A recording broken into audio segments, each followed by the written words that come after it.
Welcome back to Unleash and Rise, where we're taking obstacles and turning them into opportunities. Today I have a special guest with me, Brandy Khalani with Mending Moms, a nonprofit organization that's here to support, help, foster that cohesive motherhood for those who have lost pregnancies, infants, death, and dealing with postpartum depression. I want to make sure I got that right, which is a great thing. I see it happening so much, and people wondering why me? Can I ever have a child? Can I ever conceive? And just even from a history in my family of fibroid tumors and all those different things, and you don't know that. Like, right. Back in the day, it was taboo to even talk about those type things, and now it's become so common, and women are understanding that, when they lose a baby, maybe it's something that they don't even realize or something else. And nowadays, how do you cope? Well, I mean, truly, it's still kind of taboo to talk about, which is why so many women go without healing, which is why so many women go without, suffer for so long, is because, nobody wants to hear about it. Nobody wants to talk about it, and it's kind of, it's unfortunate because we've kind of developed this whole subject as being, if I came to you and I wanted to talk about it, you're obviously getting uncomfortable with my pain. So now I feel guilty for making you uncomfortable. Right. So I'm going to internalize everything and I'm not going to talk about it. Right. Which is why so many go, who deal with postpartum depression, they go undiagnosed. And a lot of people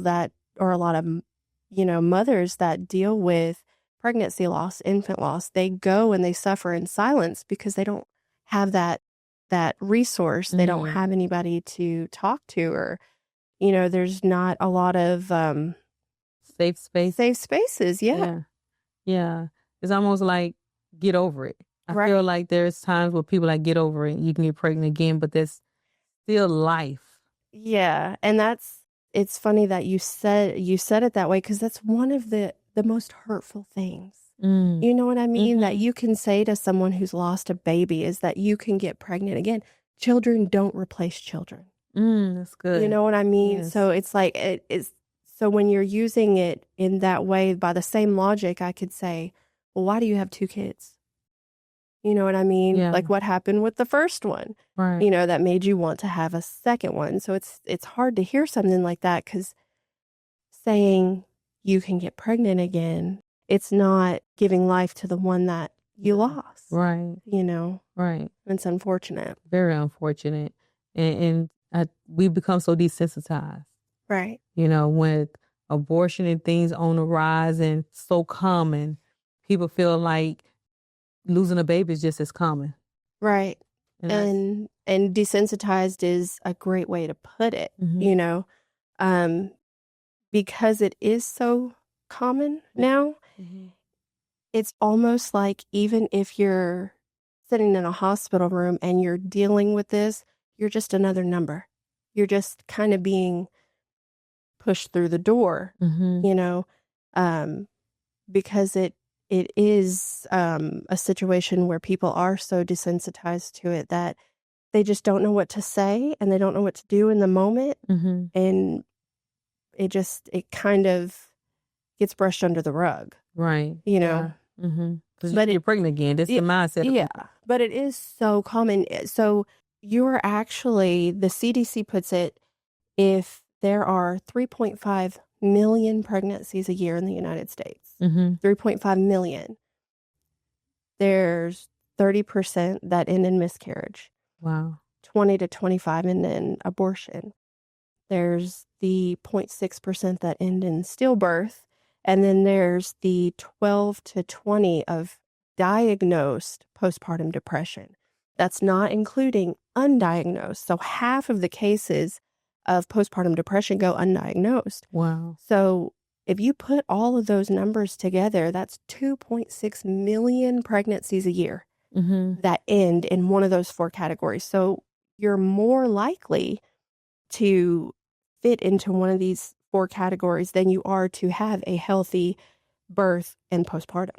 Wow. Which is unfortunate. Very unfortunate. And while there are so many resources for healthy baby, healthy pregnancy, which are great, there are hardly any for what happens to your body when you miscarry, what happens to your body after you have an abortion, what happens, do you still go through postpartum if you have a miscarriage? The answer is yes. Right, because your hormones change, right? Yes, if you've been pregnant for any length of time, you are at risk for postpartum. And that's not something that many women know. I had no clue. Yeah. So there are so many women that are so misinformed of that too, to where they're like, well, I don't have a baby. I can't be going through postpartum depression. Right. That's not the case. You absolutely can, and your body still go through all the changes, right? Yes. The same changes as if you had a live birth. Yes. So I'm just going to use mine, tell us your story. So when you miscarry, you still contract, you still dilate, you still give birth. So I have personally lost 4 pregnancies. Oh, wow. Fast forwarding a little bit to Mending Mama. Mending Mama happened because of my miscarriages, truly because of my third. Went through a lot with my third miscarriage. I went just randomly into the doctor's office for a 12-week checkup.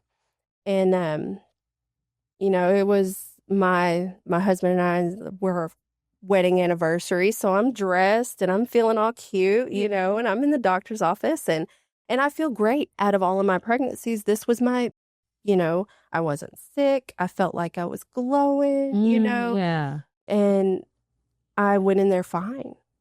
And, I went in, and any mom that's lost a baby knows that big hurdle is hearing that baby's heartbeat the first time. Once you hear the heartbeat, you're fine. Everything else is smooth. We had already been over that hurdle, so I went in there confident, just a normal day. And the doctor comes in and she says, let's find a heartbeat. Well, she gets the Doppler. She can't find a heartbeat. So she's like, okay, well, maybe this Doppler's just bad. She goes and gets another one. Nothing. Okay, well, let's get the ultrasound. Well, they come in and they do the ultrasound, and it's an internal ultrasound. I don't know if you know what that's like, but it's incredibly uncomfortable. And I see my baby on ultrasound. Okay. And she's like, well, the baby has no heartbeat. There's no blood getting to the baby. The baby died 6 weeks ago. And you need to have a D&C right now, or you need to take this medication to force your body to pass the baby. And you need to do it now. And in my mind, I'm like, wait, what? Like, can you, give me something else? Because, I feel fine. It was that cold and dry. That cold and dry. Basically, she told me, your baby died 6 weeks ago. There's nothing you can do. How could they tell? Because there was no heartbeat. This is what she was telling me. There was no heartbeat, and they could not see blood flow getting from the umbilical cord to the baby. But how they knew it was 6 weeks, I guess? The measurements. All the measurements. Yeah. They do measurements from crown to rump, basically. And that's how they measure, is basically how they tell how far along you are. Right. Okay. And so I was just kind of in shock. Like, can you tell me how? Can you tell me why? Can you tell me what you see? Because I'm not a doctor, but I know that my body feels fine, Right. And I know that I could see the baby on the ultrasound. Can you just explain to me? And no, you need to have this D&C. You need to take this medicine.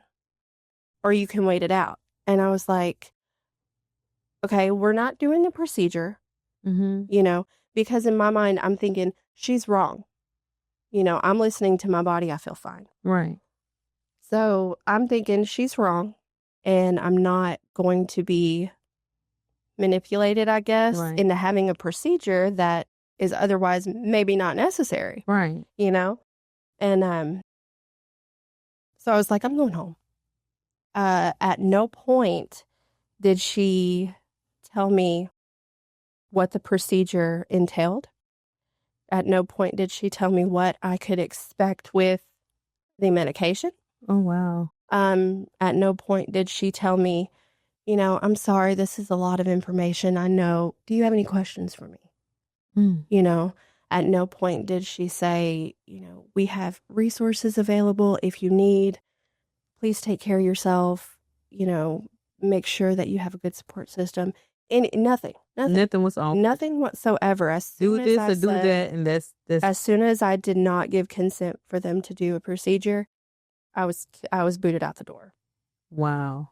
She said, "I'm going to call this medicine in for you. I think you should take it." I went home and I got incredibly sick, incredibly sick, and I laid in the bed and my body went septic. Oh, wow. Yeah, I went septic, and my husband, he's like, "Should we take this medicine? Should we just do this? You know?" And I was like, "No, I don't want to do it." Eventually, I got so bad, I got to the point where I was just projectile vomiting, and I couldn't even open my eyes. I was so bad. Oh, wow. And my husband came to me and he was like, "You're scaring me. We have to do something." And so I agreed to take the medicine. And the medicine, I feel for anybody that has to take it. It's horrible. It's Wow. absolutely horrible. It's a 3-day round of medicine. You have to take it every so many hours, a pill every so many hours. And what they don't tell you is that what this medicine does, it expands you as far as your body can expand. And then it wrings you out like a wet towel. And so your uterus or what? Yes. Okay. Like your stomach will bloat and expand, and then it will contract, and it literally feels like somebody's wringing your abdomen out like a wet towel. Oh my gosh. And it does it over and over and over and over for 3 whole days. Oh my gosh. To get graphic, because I also think that people don't realize how bad a miscarriage is on your body. The bleeding itself, the contraction and the bleeding is unbelievable. I mean, I was like having to shower like 3 or 4 times a day. I was having to get up in the middle of the night. I was having to like put things down because the bleeding was so bad. I would stand up and pour blood. So this was during the time you were taking the 3 pills Yeah. or after the fact? This was during that time. Oh, wow. During that time. And then I went back and you're, like I said, you're still dilating, you're still contracting, you're, going through all of it. And I went back to the doctor only to find out, well, you have to do this medication again because you haven't passed all of the tissue. So I had to do another round. They couldn't do the DNC? Not at that point. I think they probably could have, but I had already said I'm not doing the DNC. Okay.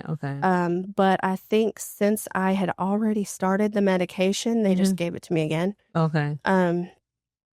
So I had like a full week of laboring. Yes. And after this, I honestly don't know how long I laid in the bed between getting sick and taking the pills. Because it's a complete blur to me. I was so bad that I don't remember how long I was there. I get glimpses of like knowing that the kids were like walking in front of the bedroom door, not knowing what was going on, you know? But once that was over, it was like just kind of shooing me out the door. Like there was no postpartum depression talk. There was no, how are you doing? There was nothing. You know, I was just another number. Just another number. So did you suffer postpartum after that? I don't think I could say that I suffered postpartum with really any of them. Okay. But I had a really good support system with my second, third, and fourth. So you had 4 miscarriages total. How many living children do you have? I have 4. 4. I have 4. Wow. Were all of them after the 4 miscarriages or before? So they're spread out. Okay. So I miscarried, had my oldest, had my second oldest, miscarried, my third miscarried, my youngest miscarried. Wow. But I had a really, with my second, third, and fourth, I had a really good support system. Okay. You know, my husband, he probably doesn't even remember this conversation. But one of the things that really helped me with my second was, you know, there's very little that anyone can say in that moment to make someone feel better in that situation, you know, especially when it comes to a spouse who, you know, who has never been through it or who can't, you know, carry a child. Right. So my husband was really good about just letting me vent, letting me talk, you know, but one thing that did kind of change the narrative for me was one night we were sitting on the couch and he said, you know, I was just talking about it and he's shaking his head and he goes, okay, but I need you to stop talking like this is only your loss. Wow. I lost a baby too. I'm sad too. Wow. And instantly it was like coming up for air after being held underwater. You know, it took that weight and it distributed it between the two of us. And I can look back at that now and say, wow, God, is this what you meant by one flesh? Yes. You know what I mean? You feel like you wasn't alone. Yes. Because you was carrying all of it by yourself. Because in my head, it was my body, my burden. You know, and that wasn't the case, you know? And it shouldn't be the case. Right. And it shouldn't be the case. I'm so thankful. I'm so thankful for my husband. He's such a wonderful man, but he, like I said, he probably doesn't even remember that conversation, but it helped me so much. It was impactful. Yes, it was. And when we had the really bad miscarriage, you know, after the second one, we were like, okay, we'll try again. We'll try again. And, but after the bad one, I didn't want to. The third one is what you said about, okay. All of them are bad, yes, but the that you're one talking about now, yes, okay. The one that I went septic and almost lost my life, you know. Were you ever hospitalized one at time? They didn't put you in a hospital or anything? They sent me home. Wow. They sent me home. Yeah. And, you know, it's something to be said about women in general in childbirth. My sister almost lost her life. She's still currently partially blind in one eye. She basically had eclampsia. So she went to press. And she was very pressed. And less than 1% of people survived. They put her in ICU and was waiting on her to have a seizure and die. Wow. Yes. And so just hearing it, they sent you home. They sent her home too. Yeah. My cousin, who's a RN, her husband's a doctor, She was OBGYN, and my sister's blood pressure was up, and they told her to lay on her right side. My cousin said, go back to the doctor now, because that's a trick. That's a false lowering of your pressure. Your blood pressure really not low. And so by the time she did go to a different hospital, they told her body was dying. Her body was shutting down. She blew all the way up. They did emergency C-section on her. Her brain had swelling on it. That's suppressed. Wow. And it's like irreversible. So at that time, by the time they actually found out what was wrong with her, and it was because we were advocating. So their support system matters. Yes, absolutely. We were advocating for her in that moment, like, hey, like something's not right. She just was spinning and her eyes was like coming out of her head. And that was because of all the pressure that was on her. She didn't meet her daughter, my niece, until she was almost a month old. Wow. Yes, because she couldn't walk. She lost everything. She had to learn how to walk again. Her body swelled up. She lost her sight.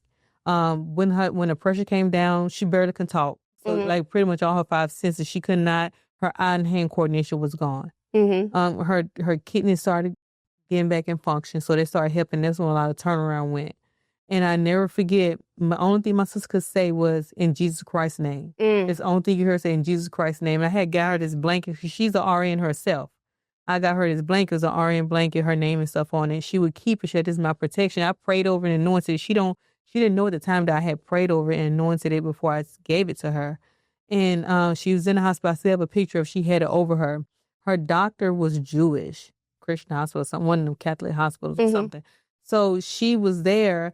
And he would come in with the little thing on his head and everything. She like, in Jesus Christ's name, in Jesus Christ's name. It's the only thing she could say. To this day, she said she was dreaming the whole time. She wasn't there. She thought she was dead. And so just the fact of you sending you home and just bring back all those memories of like, in those moments, we didn't know if it was going to be her last time, if it was going to be her last in Jesus Christ's name. Yeah. Because they did send her home. They didn't take her serious. The week leading up to everything, her body, like I said, her body swelled, and the fluid that was on her, there was so many different signs of a preeclampsia that they didn't take serious. Like, oh, it's in your head. Oh, you nurses, you're the worst patients, and all those things were said to her. Crazy. That's crazy. And for the doctor's office sent her home, as well as another hospital. It wasn't to my cousin. My dad ended up being in town. Like, Daddy, you always in town. Stuff like this.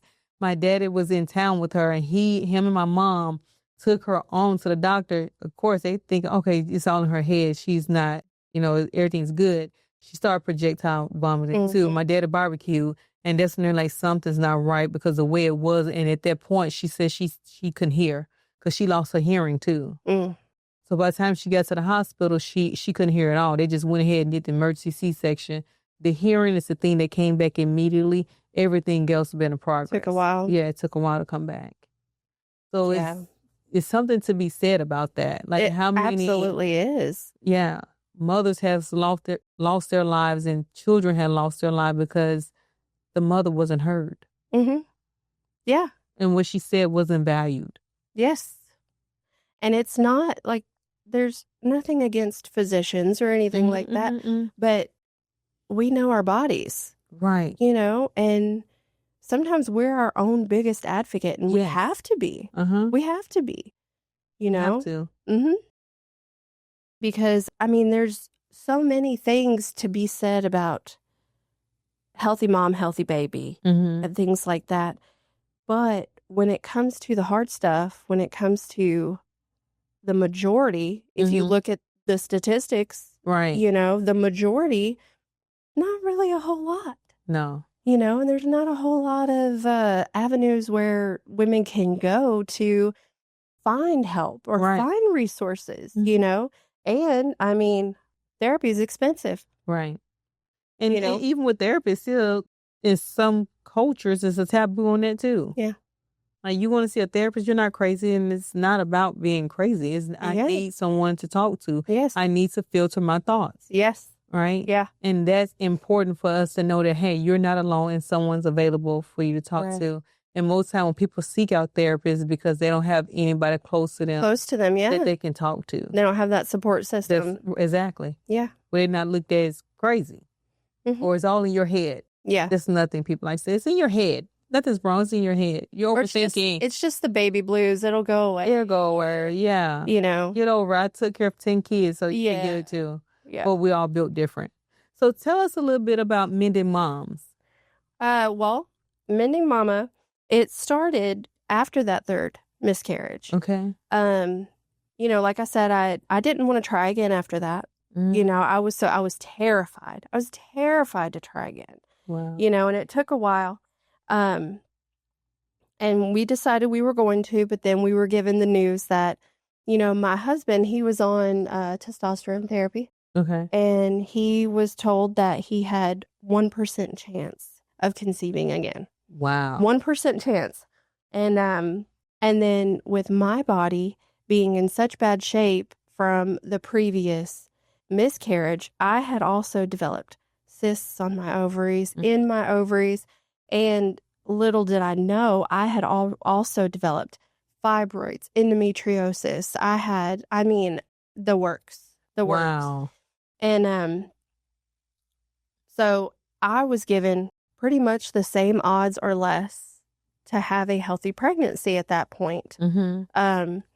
And so we were given nearly impossible odds, you know. Mm-hmm. And we were in church Mother's Day 2022. Okay. Mother's Day 2022. And Pastor Daly, mm-hmm. you know, Pastor Daly, I think this may have been the first time he did this, mm-hmm. But he does it every year now. Yeah. But he called the women that have dealt with infertility, pregnancy loss, all I remember of this, that. Mm-hmm. and he called them to the altar. I thought I was fine. I thought it's been a long enough time to where I've processed everything. We're good. I'm past it. I can be at peace with it. But I feel like the Holy Spirit had different plans that day and like really let me know, like, no, you're not. Yeah. You know, and I had no plan, no intention of going up to the front, mm-hmm. but it was like I was pushed. I got up and I walked to the front, and it's funny because where I ended up was in front of this lady, this older lady, and she was dead center of the altar. Uh-huh. Pastor Daly was right behind her, so it was like boom, boom, boom. Yeah. And then my husband behind me. Mm-hmm. And I fell into this woman, and I could not tell you who she was now to save my own life, but I fell into her, and she wrapped me up. Mm-hmm. She wrapped me up like an old grandmama. Yeah. You know, and she just hugged me, and she just loved on me and prayed over me. And my husband, he's behind me. He's like laying hands on me. He's mm-hmm. praying. And then Pastor Daly was like, within 1 year, I call every womb at this altar filled with strong boys on fire for God. Wow. And I love telling this story mm-hmm. and just giving God all the glory in it, because Mother's Day, that was Mother's Day 2022. Mm-hmm. Mother's Day 2023. Okay. I got to introduce my son David to Pastor Daly. Wow. And it's just an amazing testament of God's love and God's miracle working powers. Yes. You know, like our son is not supposed to be here. 1% and 1%, right? He's not supposed to be here. I was not supposed to be able to carry. My husband was not supposed to be able to conceive. Right. And look at God. Wow. Look at God. And he did it exactly how Pastor Daly said. You know, mm-hmm. there's something so powerful in intercessory prayer. Yes, it really is. There's something so powerful there. And when Pastor Daly says something, I believe it. Yeah. I believe it. Powerful. So if he prays something over me, I'm going home and I'm preparing for it to happen because I know it's coming. Yeah. You know what I mean? So mm-hmm. I walked away from that altar in full belief that within 1 year I was going to have that baby. How long after that did you conceive? So he was born in March in 23. So it was very shortly after that. Yeah. That I got pregnant. Like the next month. Yeah, that I got pregnant. Wow. And so were you fearful during your pregnancy? Yeah, I mean, I was fearful. It's hard not to be fearful when you've lost a pregnancy, and you go into the next one. I went into that pregnancy with a lot of prayer. Okay. I went into, that pregnancy with my mother-in-law going, "How's my grandson David doing?" When I didn't start calling him David. I didn't name him. Basically, my mother-in-law and my husband named him. Okay. And before you knew it was a boy. Well, yes. Actually, before we knew he was a boy, we tried to conceal it. We tried to be like, okay, we want to be surprised. Yeah. Doctors let it slip like 2 weeks before I had him. Yeah. But, yeah. Wow. But, yeah, my mother-in-law would be like, "How's my grandson David?" Yeah. And I don't even remember the whole sermon series, but I know Pastor Daly was talking about David every week. So I was like, okay, I guess that's it. I guess that's his name. What's his middle name? Makoa. From It's Hawaiian, yes. Okay. But shortly after that, I was just getting the nudge for the Holy Spirit. He was just start a group. And because, we do connect groups. Right. And I was like, nah, that's not for me. I'm not going to do that. But something about the Holy Spirit, he's relentless. And when you're called to do something, he's going to push you until you listen. Right. So I did. I started a group, and, I had a couple of people join. And what was the group about? The group was just a miscarriage support group. Okay. And it was Mending Mama, and by the time that group ended, I knew that this was my calling. I knew that this was the population that I wanted to work with, and I wanted to go back to school for it. I'd already had my bachelor's, but I wanted to go back for my master's. Okay. And I wanted to do it from a Christian school. And so I did. And toward the end of that group, I felt discouraged. And I can tell you that I know that this is a good thing because of how hard the enemy has fought me on it from the beginning. And I felt discouraged, like, you're not qualified to do this. You shouldn't be doing this. You shouldn't be leading something like this. What power can you have? Or how effective can you be? Right. And I ended up going back to school, and through one of the assignments, I was told to reach out to a therapist and interview them. And I reached out, I kid you not, I reached out to at least 30. And I did not have anybody that would agree to let me interview them. And I finally found one, and she happened to work at a pregnancy center. And by this time, I'd already written a curriculum. Oh, wow. Like an 11-week curriculum. And she was like, hey, yeah, we could use something like this. And I agreed to do it. And one of the weeks that is in the curriculum is called Marked. Okay. The curriculum is for those who suffer miscarriage? Originally it was, but it kind of developed into encompassing abortion, miscarriage, infant loss. It kind of developed that way. It wasn't that I meant for it to, really. It just kind of happened. Right. So I agreed to run a group at the pregnancy center. And about a month before group started, I found out I was pregnant again. Wow. And how old was David at this time? This was last year. Oh, last year. And he's 2. Okay. He's 2 now. But I found out I was pregnant. And the reason I bring up Marked is because in that week, I talk about how hard it is to almost have a branding on you after you lose a baby. Like, is that all people see when they see me? Am I marked by this? Is this my identity now? Just the girl that can't get pregnant or the girl that can't keep a pregnancy. Right. I thought to myself, okay, I'm going to be marked as a trigger. I'm going to be a trigger to some of these girls that are coming in and now I'm pregnant and I'm supposed to be leading them through a miscarriage. How am I going to do that? And again, you're not qualified for this. You're going to tear somebody down just by being pregnant. Wow. You know, so don't do it. Don't do it. And I pushed forward, I pushed on, and I was like, no, I'm doing this group. I'm just going to be open and honest and leave that space that I understand that I can be a trigger for you, but if I am, I want you to come and talk to me. Right. You know? And 2 days before group started, I was in the ER miscarrying. Wow. With my fourth. And I led group anyway that following Monday, you know, and one of the girls that was there, she said, why are you here right now? And I was like, because the enemy doesn't get to win. Wow, that's good. It's like, he doesn't get to win.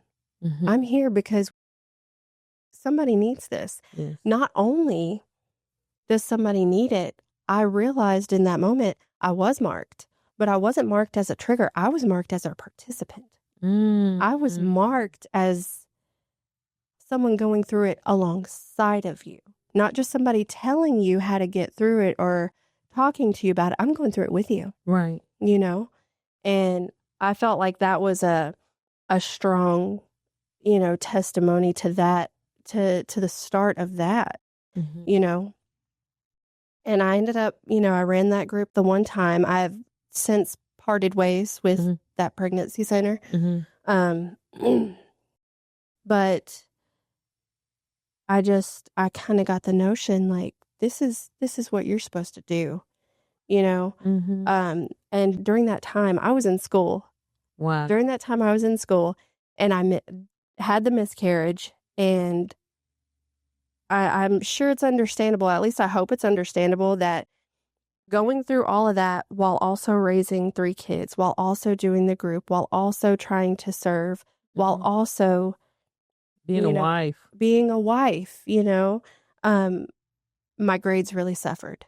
Wow. My grades really suffered because I was physically not in a place where I could just do schoolwork. Mentally, I just was not there. Right. I couldn't do it. Right. And it tanked my GPA. I ended up having to file appeal after appeal to stay in school. Wow. You know, and, you know, I was able to pick myself back up and, you know, get back at it and persevere and push through. And then toward the end, I thought I was great. And then they're like, well, it's not good enough to graduate. Wow. And I was like, what else can go wrong right now? What else is going to try to push against me doing this? Because my end goal was Mending Mama. My end goal was graduating and starting Mending Mama. Right. So everything was pushing against me to stall my progress. And that's the thing about the enemy, is that he can't stop your progress, so he'll stall you. Right. He'll put roadblocks up, or, you know, he'll put doubt in your mind or things like that. And it was happening left and right.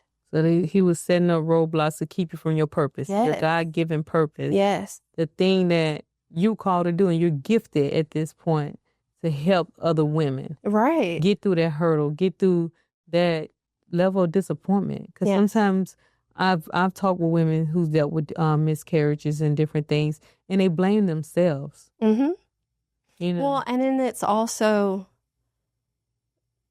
the Bible. You know, God gives women the authority and the ability to carry a child. That, you know, when God put Adam and Eve together, their biggest purpose was to populate the earth. That was one of our purposes. So when you go through loss and you feel like, I can't do what God has ordained me to do, you know, something that I should be able to do without even trying. Right. You know, it makes it puts a guilt, it puts a shame on you to where you're not qualified. Right. You're not. This is what I'm supposed to do. I was created. Can't nobody else do this but me. Yeah. So now what? What am I here for? What is my purpose? Right. You know? And that's a lot. That's a heavy burden to carry. Mm-hmm. You know? It really is. Mm-hmm. Especially carrying it alone. Yeah. When you feel like you don't have anybody else to go along with you. Right. And I always say that's mind game. That's the attack of the enemy as well, is when you start thinking that you're isolated. Yeah. You're isolation. Yeah, isolation. You're by yourself and nobody understands you. Mm-hmm.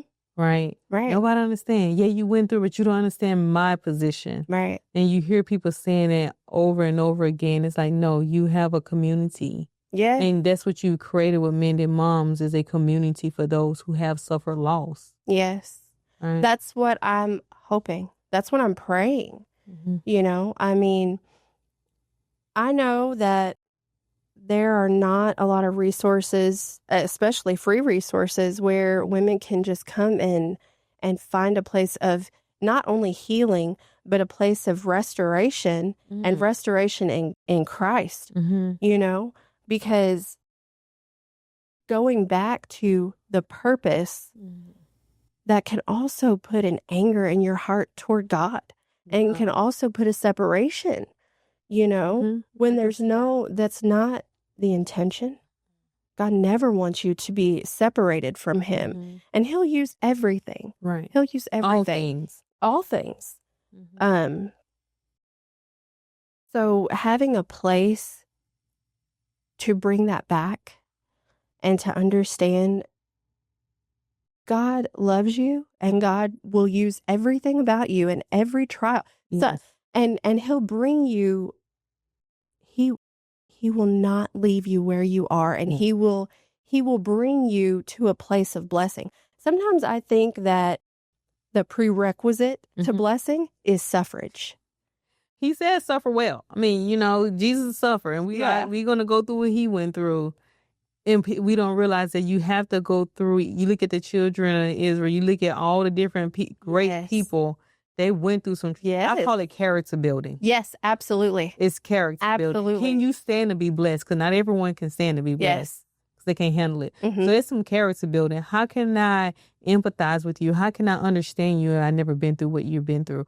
Or even minister to you. So if you went in there with 4 healthy pregnancies, 8 children right now, talking to these women and you haven't lost not one kid, and talking to these women who lost multiple, you can't relate to them. No, but you can show empathy and compassion. Right. You know, and say, even if I don't have the right thing to say to you, I'm here if you want to say something to me, if you want to get something out, if you have something to say, I'm here. Right. I might not have the right thing to say in the moment, but I could pray for you. I can hold your hand. I can hug you, and I can love you. Right. You know? And it even encompasses with all of that, when you've gone through what they went through, now they're much more vulnerable with you. Yeah. Right. You would not believe the women that I've had come to me since starting Mending Mama. And it's not that I've like put it out there and say, hey, I'm, you know, I mean, I am, but I'm not putting it out there. It's just word of mouth, pretty much. Word of mouth, and just, I don't know. Maybe there is a marking. Maybe there is like something that says, hey, she is the person to talk to right now because she'll know what you're going through or something, you know, I don't know. Well, no, because there's purpose in your pain. Yeah. So your pain and people hearing your story is sending people to you because she went through it. So let me run over there to somebody who I can identify with. So I've thought about this, and I kind of reconciled and kind of put this together, but I have one of 2 options. I can either take what I've gone through and I can help you rebuild your armor. Right. And help you restore yourself. Or I can sit with my suffrage and do nothing with it. And ultimately not give life to the babies that I did lose or letting God fulfill his purpose in their lives. Yes. Because whether their time on this earth was long or short, they still served a purpose. Right. Exactly. You know? Mm-hmm. And tragic as it may be that they're lost, Mm-hmm. they still have Meaning. abundant life. Yes. You know, Mm-hmm. their lives still serve the kingdom of God. Right. And that's what I want. That's what I want with Mending Mama. You know, I want you to catch up with me in about a year and see how things have progressed and grown, even because right now I'm starting this, you know. Mm-hmm. But I've already talked to a nutritionist to be on board to help moms. I want to be a safe space to, you know, go through loss and go through subsequent pregnancies too, because once you lose a baby, the pregnancy after is completely nerve-wracking. Mm-hmm. You know, and that's why I asked you about the stress of it. Yeah, and there are very little even resources with that. Mm-hmm. You know, to say, I know you're scared. Right. I know, you know, I can't tell you probably with my youngest daughter how many times I called the hospital to just be like, is this normal? Wow. You know, Mm-hmm. and, you know, the doctors get tired of hearing from you after a while. But if you have that support system that says what you're going through is normal. Right. You know, and, you know, if you have any concerns, mm-hmm. Here's your community. Here's your community. Yeah. Yes. You know, also, you know, it's hard to talk to kids if you have children already, you know, especially when you're talking about younger children that all they know is there's a baby in mommy's belly. Right. What do you say? You know what I mean? Yeah. How do you explain that to them? Mm-hmm. So I want to make sure to have I want a well-rounded community. Yes. You know, to where these women can come in and they can find peace. Mm-hmm. They can find the love of God. Yes. They can find restoration. They can find healing. They can find creative expression. Yes. They can find, you know, even love for themselves. Yes. And forgiveness for themselves. Yes. Again, a lot of time women fault themselves for miscarriages. Like, it's my body. Something's wrong with me. I have a friend who she had, I think, if I'm not mistaken, 8 miscarriages. 8. Throughout the span of about 20 years, 8. Wow. 8 plus. I know for sure 8. And it was a cycle where she got to the point at the end, she's like, I can't do this anymore. Yeah. She did have her son, but it was by way of in vitro fertilization and going through that process. But thank God she was able to at least have one. Mm-hmm. But she suffered, and even after him, she was like, I can't do this anymore. Yeah. Because she says it wears on you. You get up to a certain point, and then it's like it's all over. It's done. Yeah. You build up, you get excited. Every time you make it past a certain point, you get a little bit further, and then now the life is being ripped. She would explain it as my heart is continuing to be ripped out of my body. Yes, and the thing is that you can look at it and say it's a loss of a baby, but no, it's not. Mm-hmm. From the moment that pregnancy test turns positive, you're automatically flash forward into grandma years. Yeah. Into walking your daughter down the aisle at her wedding, college, first days of school, first birthdays, the due date, baby showers. You've already put all of these plans in place. Yes. So it's not just that you're losing a baby, you're losing your entire future that you've already planned. Yeah. You're like, oh, it's gonna, cause that's what you should do once you find out you're pregnant. You want to look forward to those things and those days and those moments, right? And then, like she said, every time her heart it was taken from her. And it's still, the first birthday still comes. Mm-hmm. The due date still comes. Mm-hmm. You know? Yeah. You know, my baby would have been starting school with the rest of these kids today or this year. You know, it all still comes. Right. But without the baby, Right. you know, and the thing, like, you go through childbirth. You go through childbirth, and childbirth itself, contractions, labor, delivery, all of that, the pain, everything. You go through it, and that's trauma in itself.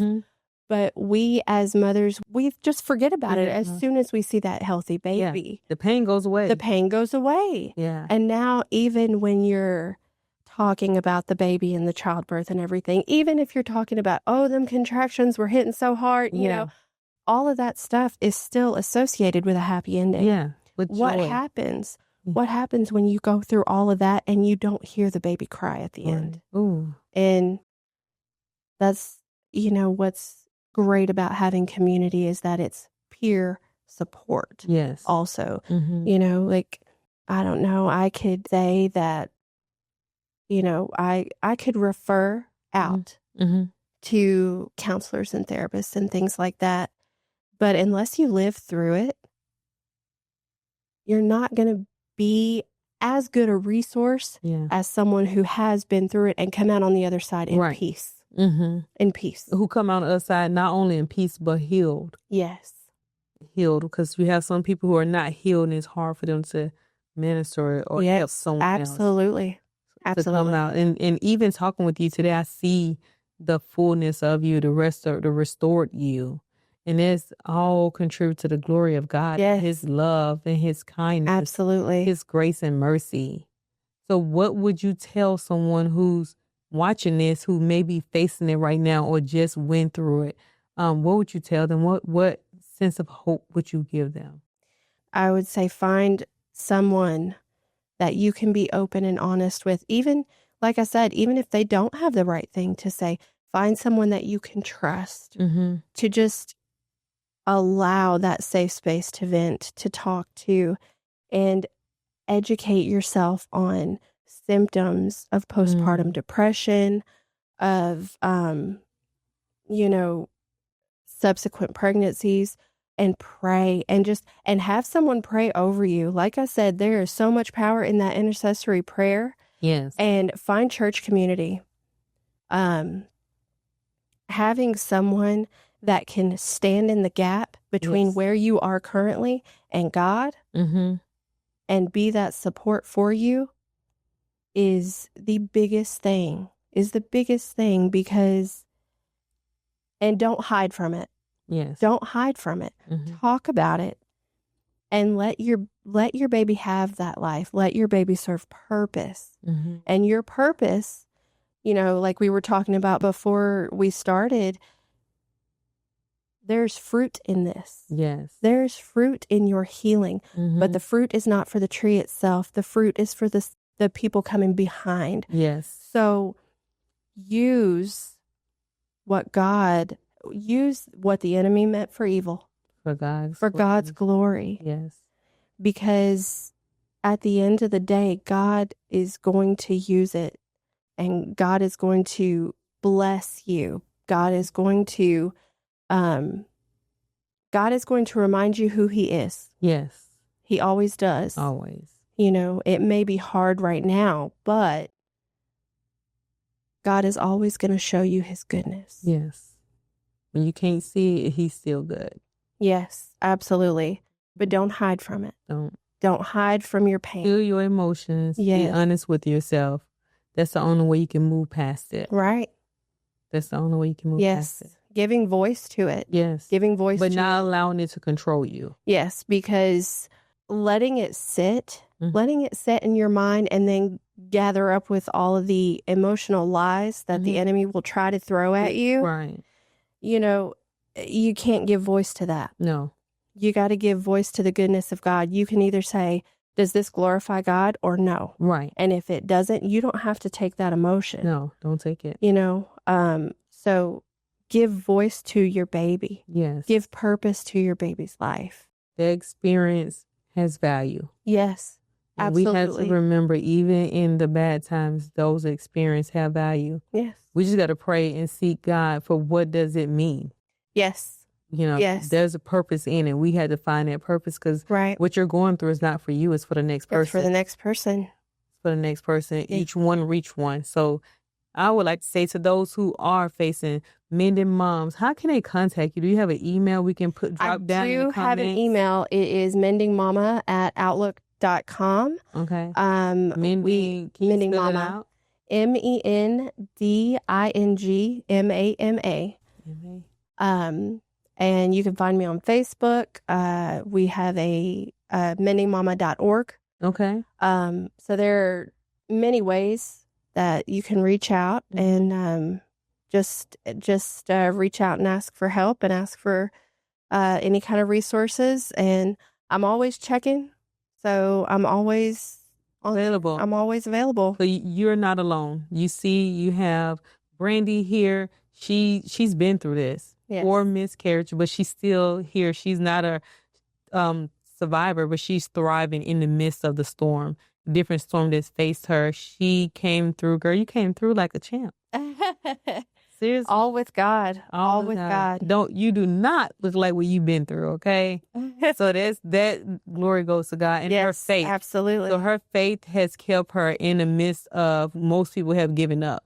Most people wouldn't have thought that they could conceive. Mm-hmm. When the doctor gave her the prognosis, gave her husband prognosis, they still believed by faith. They took that step and went to the altar and trusted God.